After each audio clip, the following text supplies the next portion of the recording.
Today we're going to be talking about abstract expressionism, and we are going to be starting our first project with that. But for a lot of you, that's probably like, what does it mean, abstract expressionism? So that's what we're going to talk about. So, the idea of abstract expressionism means that you're expressing thoughts and emotions through color, shapes, line, texture, and form instead of using recognizable objects. So, you can use any type of media. So, it could be drawing, a sculpture, collage, all different things fall under this category, but we are going to be creating sculptures.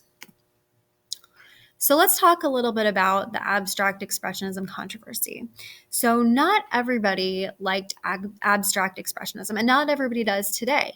There's some really strong opinions on it. So I'm going to show you guys two classic abstract expressionism painters and kind of like why some people like them and why some people don't, and you can make up your own mind in Google Classroom. Okay, so our first painter is Mark Rothko. So his whole concept was that he would create these large paintings that he wanted people to sit in front of and look at. And the idea was that the blocks of color represented feelings and emotions, and he wanted you to sit in front of them and then channel whatever feeling or emotion that made you feel. And some people absolutely loved his work. They were all about it. He's a very famous artist. But some people felt like his work was too simple and plain and anybody could do it. And so they really didn't like it and they didn't understand why it was selling for so much money. All right, let's look at another abstract expressionist. Okay, so this artist's name is Jackson Pollock, and he was big around the same time as Mark Rothko. So I think like the 60s is when this was happening. So obviously he is also a painter, and Jackson Pollock had also these huge, large paintings, and he would, get out and he'd have all this paint and he would have this canvas and he would stand over the canvas and just like throw paint onto the canvas. And different ones would have different colors, like what you can see here. But that was the idea. The emotion and expression of art, was him, expressing himself by like splattering the paint and throwing all the different colors, and like the motion was the idea behind his art. And some people loved it and some people hated it. So you get to answer the question in Google Classroom so you can decide for yourself. What do you think about Mark Rothko and Jackson Pollock? Do you like their work or not? Why or why not? Maybe you like one and hate the other. Maybe you love both. Maybe you don't like either. Totally up to you, because in art you get to make your own opinion. So go ahead and answer the question in Google Classroom if you're remote. Otherwise, we'll do it in class. Also, though, make sure you have a why. Always important to have a why. So why is it art? Why is it not art? Why do I like it? Why do I not like it? But make sure you can back it up with something. Okay. So we are going to be looking for abstract expressionism in sculpture. So we're going to be looking at color and form and texture. And I have a couple contemporary artists to show you, which means they're creating now.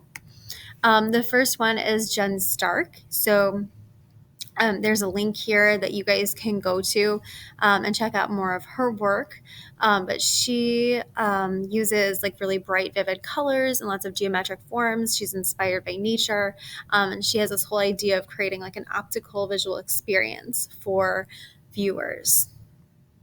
Another contemporary sculptor, abstract contemporary sculptor, is Shang Lu. So he creates these beautiful metallic sculptures that are inspired by poetry and calligraphy. And this one's called Clarity. And if you go to the link, you can see more of his work. He's also inspired by water. So a lot of his sculptures are like defying gravity with these like crazy, designs that it's almost like, how are they even standing up? So two really, really different artists. So check them out.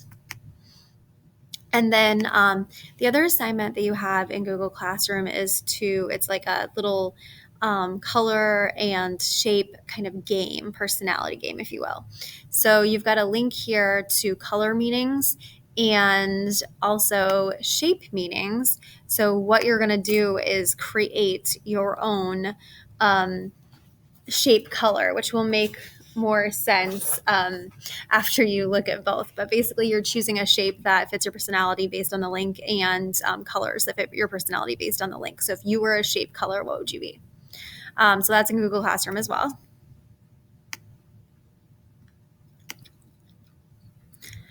All right, so a little bit more about our project.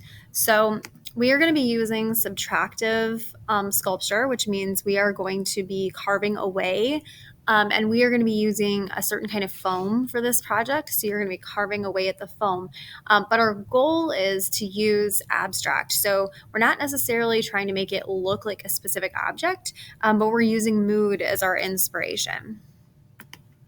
So um, our goals here are we're conveying mood through color, form, and abstracted symbol through sculpture.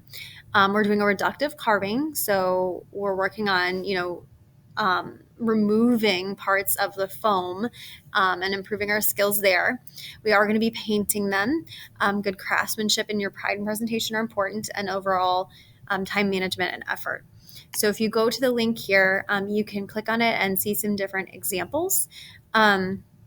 Of what other students have created. So you can kind of get your wheels turning. And then in classroom, you'll find later in the week a planning sheet that you can go ahead and start thinking about what you want to do. We also have some different painting techniques that you can do for your project. So I've got those below. Splatter painting, sponging, dripping, fading, a Q-tip even. So yeah, lots of different things that you could do to create the project. So